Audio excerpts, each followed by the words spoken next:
Do you fantasize about taking a sick day? Real talk. I want to actually know if part of the way that you operate is just imagining, oh, I really could take a day off. Oh, I'll just call out sick for, some imaginary minor ailment. And in your mind, you automatically go to this place and think about all the different things that you'd get done.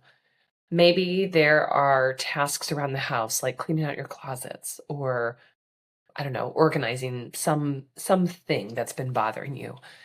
Maybe you think, "Oh, I would just nap, I would go and have coffee and take a leisurely drive." Now, for so many of us, we will have these imagined fantasies really about what it would be like to take a sick day. And we could see that as a reflection of us truly needing a break and only being able to justify it by actually, being sick and using up a sick day. But today we're actually talking about what actually happens when we are sick. Now, spoiler alert, you can hear in my squeaky, pubescent sounding voice, uh, I'm recovering from something. And, that led me to really thinking about how much we suck at actually taking a sick day. So today we're going to talk about some of the things that I want you to think about some to dos and some to don'ts when we are actually sick. We're not actually going down the road of the fantasy illness and taking a sick day. Although, again, if you fantasize about being sick, if you fantasize about being in a car accident and having some minor injury, right, that lays you up and makes you unable to work, or I don't know, being in the hospital with a kidney infection, these are very real fantasies that a lot of hardworking women describe. We need to see that as a sign that it is time to give yourself a damn break. But today, we're actually focusing on what happens when we are actually sick, what we need to do better at, what we need to let go of, because we kind of suck at this too. So, all right, as you can tell, again, in my squeaky voice that sounds a little bit like my almost 14-year-old's voice, I got sick. Now, the last couple of weeks have been really busy. I was out of town. I shared a few weeks ago on the podcast how I was really sleep deprived, and I hadn't taken the following day off as I typically do. And I've just been working pretty hard for the last couple of weeks on several projects. Now, I have been good about getting in my exercise. I have been getting myself to bed, right, and kind of doing the best that I could. But I've also had really, really packed days. Now, did that make me sick? No. Did it help when a virus presented itself in my home? Also, no, right? There are factors that are intrinsic about most of our lifestyles that make us more likely to get sick. One, we hang out with sick people. Two, we often don't sleep or, kind of get the right amount of nutrition or hydration or, take care of ourselves. All of these things, of course, make us more susceptible to illness. And yet, again, we as women physicians particularly suck at taking sick days. And that's true whether we go to work, toughing it out, or whether we actually stay home. We are not very good. And we're going to start out with the to don'ts, if you will. Things that I would like us to notice and actually stop doing. So, the first thing that came up is that we need to stop misreading our capacity or our energy, whichever word you want to use. Now, in our average day to day existence as women physicians, we function at probably 150% capacity of a lot of other humans. We are highly intelligent. We are super hardworking. We are used to working harder than a lot of our colleagues to, pay the tax that is being a woman in still a male-dominated field. We put in a lot of extra work, whether we're at work, whether at home. right? We carry around really high expectations for ourselves and we are used to overworking. So when we are sick, we're at lower capacity and we know that. But that sort of brings us back down to, I don't know, 80 to 100% capacity is what the perception is, right? That like, okay, well, I can't do the 20 million things that I would normally do, but I could probably do, I don't know, at least 10 million of those things, right? Wrong. When we are sick, our energy is lower than normal. We are forgetting that we already sort of run on fumes, right? In terms of how we take care of ourselves. And our energy is going to be drained more quickly, right? It takes more thought, more concentration to do things when we're sick because everything's not working as it should, right? You're a little foggier. You're a little tireder. You're a little sleepier. Your breathing isn't quite right. Whatever it is, right? All systems are not on go. And it's very easy for us to just, kind of misread where we should be functioning. And again, because we're so used to functioning on less than we should, right? Less gas, less fuel, less maintenance than we should, we think we'll be okay. But this often leads us to overworking even when we're sick. So I was a little bit sick on Friday. Um, and we sort of, we dialed down our plans. My husband and I were spending the day together, and we didn't do quite as much as we normally would want to. But then yesterday, so Friday night, I didn't sleep well again because of these symptoms, and then Saturday, I just felt like a truck had hit me. And today is Sunday, so I feel a little bit better, although again, not fully recovered, as you can tell. But on Saturday, I had on my mind all the normal things that I need to do on the weekend. I was supposed to coach a client. I was supposed to, of course, do all the mom things, right? And I could have done those things.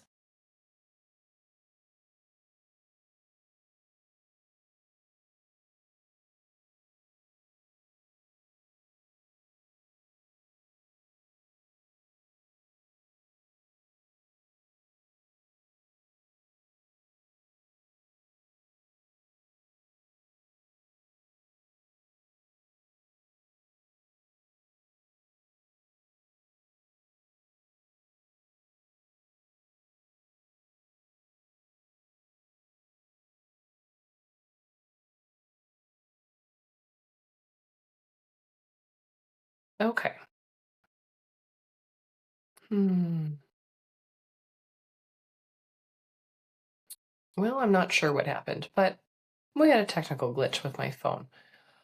Anyhow, maybe my phone is sick. Um, when we are sick, we actually need to rest.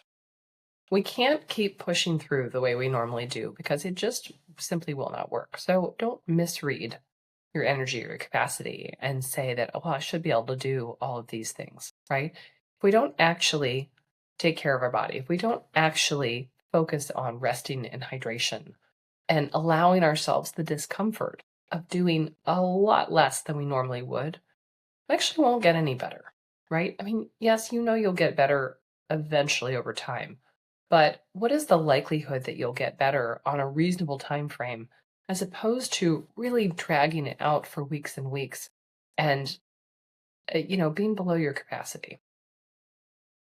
Now, the next thing that we need to stop doing is let's not expect to get a hall pass from the people around us. What I mean by this is that when you show up looking enough like your normal self, so you go to work despite being sick, or, perhaps you're just at home, but you're not really honest with your family or your loved ones about how you're feeling, they're going to have their normal expectations for you and your performance, right? If you show up and in your brain, you're giving yourself permission to do less, but in their minds, no, you have a cough, but you're superhuman, right? Like you just do all the things. They're going to expect the same capacity, and you are probably going to be beating yourself up for not being able to meet it.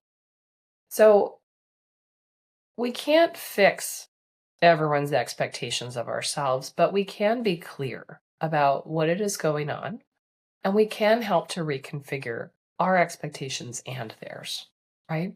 We can't keep asking for a hall. I shouldn't say can't ask for a hall pass and not be honest about what's going on. So if you go to work sick, and I advise you, please don't do that.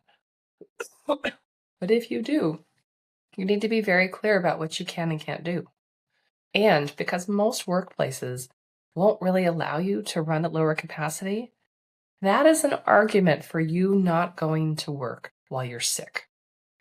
Now, when we're at home, right, we're going to need to figure out, how do I tell the folks that I love at home that normally have a lot of expectations about what I do and don't do, that I will not be doing those things, right? I might have to lean into family and other people. I might have to lean into the people themselves, right? Your kids can do more than you think that they can. Your partner can do more than you think that they can, right? People will help, but you have to ask them and you have to tell them, right? They can't read your brain. None of us can read each other's brain as much as we think that we can, okay? So don't expect a hall pass when you're sick. You have to be very clear that if you do show up, what you can and can't do, and probably better to say, you know what, I'm not going to show up. I'm going to have to sit this one out. I'm going to have to take myself offline. I'm not going to be available because people often cannot and or will not meet their expectations, right? If I go to work and I'm in a room every day with a patient, with patients all day, right? Running in and out. Do I tell them that I'm only running at half capacity and that I can only do half of the things? That's not really an option. It's not really an option, right? And we could argue, right, if we were on the other side, right? If you were the patient and I don't know, let's say that you've been waiting for a consultation with your neurologist. Um, it's not ideal, obviously, to have that appointment canceled. And yet, would I like to see the specialist, but when they're not feeling well and they're not able to really focus and pay attention to my concerns? Probably actually not. I know that there's no right one clear path or answer here, but let's not kid ourselves about what's going on when we show up sick, right? Not only are we not practicing what we preach, right, but we're also not giving people, sort of the best of us. It would be better to take ourselves offline, to be able to rest and recover, and then to go back at better capacity. We didn't design the systems that aren't set up to allow us to have sick days, but we can control how we do and don't show up when we're off of our normal. The next thing that I would like us to consider here is, let's not confuse appropriate pausing with laziness. Now, this goes towards people, who struggle with their exercise habits, struggle with getting to bed, maybe struggle with, scrolling on social media, right? Any number of habits that so many of us struggle with. When we are sick, when we are not feeling well, when we are taking ourselves offline, you are probably not going to go to the gym. You are probably not going to be sticking with whatever plan it is, and not watching TV. When we are sick, it is appropriate to lay on the couch all day. It is appropriate to take those breaks, right? That's not being lazy. Now, our brains will misread that as being lazy because part of us, has decided that we don't get to do those things. We don't get to lay on the couch during the daytime and watch TV. But you know what? Guess what you do? You do get to do that when you're sick, right? When you're sick is the perfect time to lay on the couch and watch daytime TV if that still exists, right? When you're sick is the appropriate time to take a nap instead of going outside and going for a walk, right? when we are sick, these are the times. Now, that's not being lazy, right? You may have a story about that during times that you're feeling well. Again, we could get into a whole discussion about whether or not that's kind or okay. I don't think that's going to be helpful here. I do think what's going to be helpful is to focus on when we're sick, we probably should take a nap. We probably should lay low and be on the couch, right? Those are the appropriate treatments. Those are the things that you would tell someone else to do when they were sick. So let's lean into that idea of common humanity. It's hard to be sick. It's hard to not feel better. And we're not supposed to get up and reorganize the closet, right? We're not supposed to do that. We're supposed to rest. Okay, so those are the things that I want us to stop doing, right? Let's not misread our capacity or energy. Let's not expect a hall pass if we are feeling really terrible, but we show up to work anyway, right? People can't read our minds. And 3, let's not confuse appropriate pausing with laziness. Now, let's talk about the things that we ought to do. I'll use the word should here. These are the things that we should do when we are sick. So first is delegate. Delegate and or ask for help, right? Different words, same idea. When we are not feeling well, we are going to need to lean into other people to take care of things that could we do them? Maybe. Maybe not. Maybe we could, but we shouldn't, right? We're going to need to ask for help. Again, that might be asking the humans that you live with to pitch in. It might be asking a neighbor for a favor. It might be telling your staff, I'm not coming into work. I'm not able to cover my inbox, right? Being clear. Again, we overread our capacity and we end up not taking proper rest because we don't ask for help, because we don't delegate, because we don't make it clear who is going to be doing those tasks when I can't. I know that our brains will feed us all the arguments, right? I'm the only one who does this right. No one else is going to do this thing for me. I get it, right? Again, we didn't design these systems that are so heavily reliant on us being in our full capacity. But when we are sick, we will need to practice asking for help. We would want that for the people that we love, right? We would want them to do the same thing. If your woman physician bestie was sick, you would want her to call out sick. You would want her to tell her office that she can't do her inbox and do telehealth, right? You would want her spouse to take over, I don't know, whatever household responsibilities, right? You would want that for her so that she can rest. So common humanity turns that around and tells us that we have to ask for help. We have to delegate. Number 2, rest. I mean, sleep more. I mean, take a nap in the middle of the day or in the middle of the morning even. I mean, stop pushing. When I was laying low yesterday, I did a few stupid tasks that didn't really require my full brain, right? I needed to pay a tax thing. I needed to finish my board certification questions for the quarter, which are multiple choice and open book, right? I was like, yep, I'm just going to take care of these dumb things. Thankfully, that was kind of enough to let my brain settle down. Then I took a really, really lovely nap. Those were the right choices for me yesterday. And I'm glad that I did because today I'm feeling better. Can I magically correlate that? I'm just going to say yes. I want to set myself up for hopefully being able to go to work tomorrow. If I wake up and I feel terrible, I'm not going, right? But this weekend, I wanted to take better care of myself, right, so that I'd be ready for the week. I've already canceled a few other things, right? These are the right steps so that we can recover faster.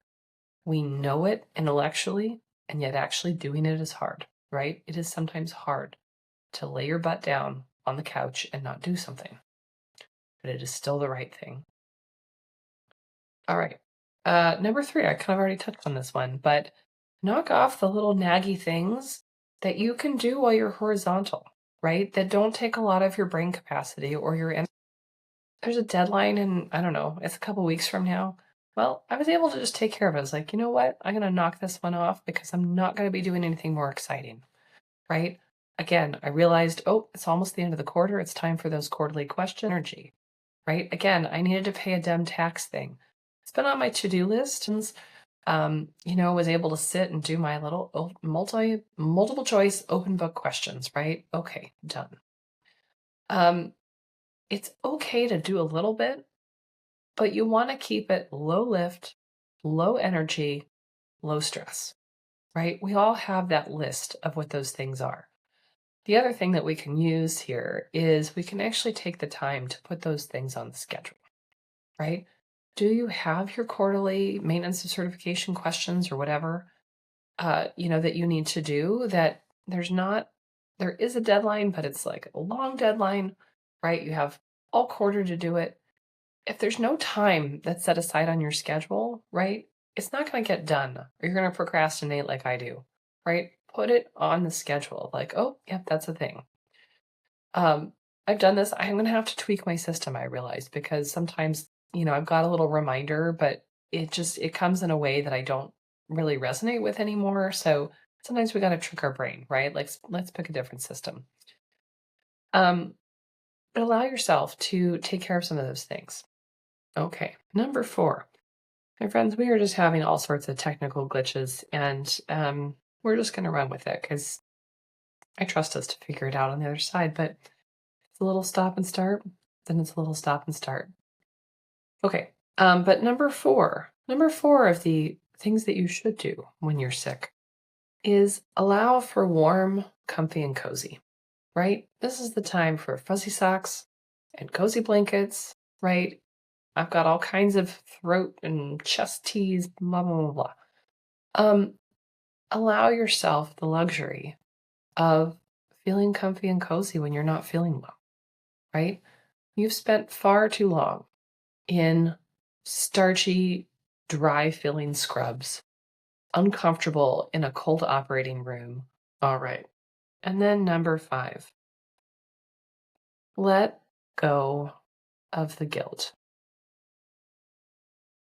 It's so common that we will feel guilty for feeling sick, that we will feel guilty for not being at our full capacity, because we've internalized this idea that not only are we superhumans who run at super high capacity, we're also not allowed to break down. Of course, we do break down, right? Because we do get sick, or we have an accident, or some other kind of injury. If you have had a pregnancy, right? If you have kids, right, or dogs, or something, people around you get sick too, right? And sometimes in your life, you have to step out and be a caregiver. There are many reasons why we might not always be running at full capacity, and we might have to pause and step out, right? But just because there are times when you're not at full capacity, times that you have to take a break, does not mean that you should feel guilty about it. Again, we've been led to believe that we are not human in many ways, right? That we don't have human bodily needs, that we don't have human emotional needs, right? And that we should just be able to operate for hours and hours and hours on end, for days and weeks and years on end, at full capacity all the time. None of that is true. Yes, it is incredibly inconvenient, especially depending on whatever it is that you do, right? It is inconvenient in different ways, right? If you're a surgeon and you've got a day in the OR, it's incredibly inconvenient for you to be sick because all of those patients would have to be, canceled and rescheduled. And the preparation that is involved for canceling and rescheduling patients who are supposed to be having surgery is a bigger lift than the preparation needed for, a day's worth of patients in the clinic, right? It is inconvenient. If you're a hospitalist, right, and you take a day off because you are sick and you are not able to go to work, of course, that is inconvenient because someone else has to tap in someone who doesn't know the patients if you've been on service for a few days, right? We know that handoffs are a problem. And yet, that doesn't mean that you don't take a break when you're sick. If you are a humble outpatient provider like myself, and you've got 20 to 30 patients on the schedule, maybe more, right? And you call out, and assuming that there's not just capacity, no matter what we do, it's inconvenient when we have to call out. That doesn't mean that we shouldn't do it when it's appropriate. It doesn't mean that we ought to show up when we're sick just because we could put a mask on, or just because we could do telehealth, or just because, the patient's been waiting for 3 months for their surgery. You know, and I know that if we could design the system in a more thoughtful way, there's probably other ways to do it, although there's still probably no way to perfectly guarantee against unexpected absences, right? Because I don't know. I don't know how you would design. I don't think AI can even do that. And yet, let's not take away that means that there's not space for us to be sick, that there's not space for us to rest or recover if we're injured, right? We've internalized this expectation that we ought to be at capacity and ready to go at all times. But it's just not realistic. We have human bodies. We get sick because we hang out with people who are sick, and because we're just as susceptible as anyone else, right? There's going to be times when we're injured or hurt. There's going to be times when the people around us need our help more than the people who at work need us. The thing that gets in our way is that the people who need us at work, our patients, our staff, our colleagues, are always going to be there, and they're always going to be needing us. But we can't misread that as saying that means that we have to be at work all day, all the time. You being this amazing, high-functioning, high-capacity person who is so brilliant and so capable and so kind and caring and thoughtful, you being able to operate at your best means that at times you need to pause and maintain the machine. At times the machine will get broken and it needs to rest, right? Or cool down. We have to take the breaks, and that includes when we are sick, when we are injured, when people around us are sick or injured, right, and need our help. It includes time off for normal rest and recovery. It includes time off for vacations and longer periods of rest. It includes the time that we take for learning and for maintaining the board certifications and making sure that our credentialing and our license crap is up to date, right? Because we have to do that in order to keep doing the work that we want to do.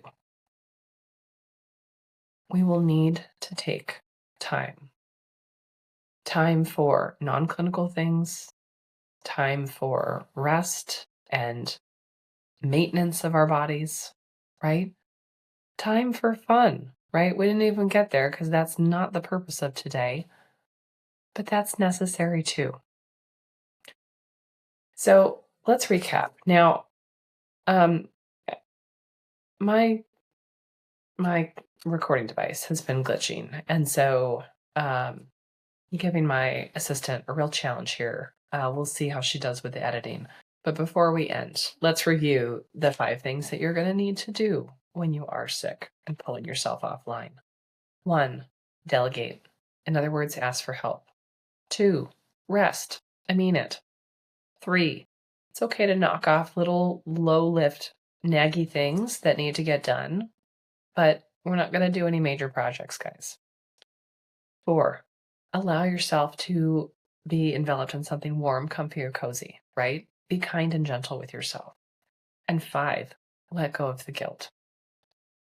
It occurred to me that you can be sick and feel guilty about it, or you can be sick and not feel guilty about it. The outcome is the same. You're sick, right? But again, do we want to have that with guilt or without guilt? I didn't choose to get sick, and you don't choose to get sick either. But when we are sick, we're going to have to pull ourselves offline. Let's choose to start letting go of the guilt. Now, that's going to take reframing some of the thoughts that we have, including that we should never be sick, right? Including that other people, can't manage without me, right? There's always a little ego component there that we don't like to acknowledge. Including that other people won't be able to function. You didn't design the systems, again, that we're supposed to rely so heavily on each of us as individuals. But that's not our fault. What is our responsibility, though, is to pull ourselves offline when we need time to rest, when we need time to recover, when we just don't want to make all the other humans sick, right? These are all legitimate reasons. My friends, that's today's episode. Despite the technical glitches, I'm not re-recording. I don't want to because I've already used my voice up enough for today. It's going to be good enough, and I like to practice leaning into it being good enough. If it's not good enough, I know that you'll forgive me. You'll laugh at my squeaky voice, and you'll be like, well, that was a crappy episode, and oh well, right? And if you choose to be back next week, I'll be glad to see you. Until then, take care.